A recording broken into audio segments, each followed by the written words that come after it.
So here we have Jafar. We're doing a little bit of clicker training with him real quick. So what we're going to be doing today, we're going to try to get him to stand on this lovely little red crate with both front paws at the exact same time. So, of course, he has some kind of an idea of what he's supposed to do with this crate. He's had a little bit of work with it, but we've had to build up to that point. So the way we're doing this is we're teaching him in the very tiniest, smallest increments that we possibly can. It's a method of training we like to use with the dogs to teach them as many behaviors as we possibly can, called shaping. It's simply put, just taking one single behavior and breaking it down into the tiniest, smallest achievable steps that you possibly can. So right now, one step that's in the direction that I need him to go in is some kind of interaction with this crate. So, of course, if you need him to do something with if you need a dog to do something with an object, they have to first interact with it. Come here, buddy. Come on back over. That's not what we're doing today. That's better.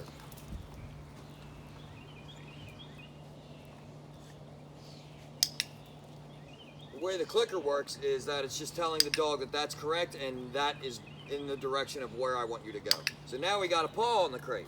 So Jafar has some kind of idea to just kind of throw some behavior out there in hopes that he's going to get a click and a treat.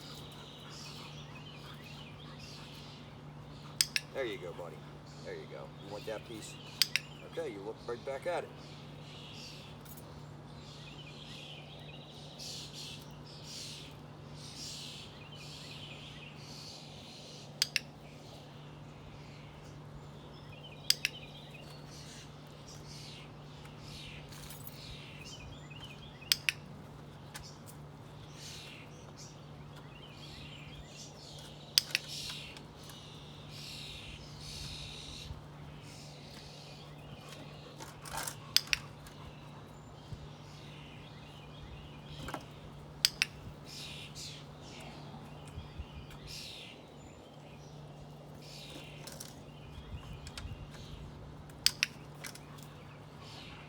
So that little tiny thing right there, he had his paw on top of it, but as you saw, I weighted him out a little bit. What I was waiting for is some kind of weight shift for him to try to start to stand up on top of the crate.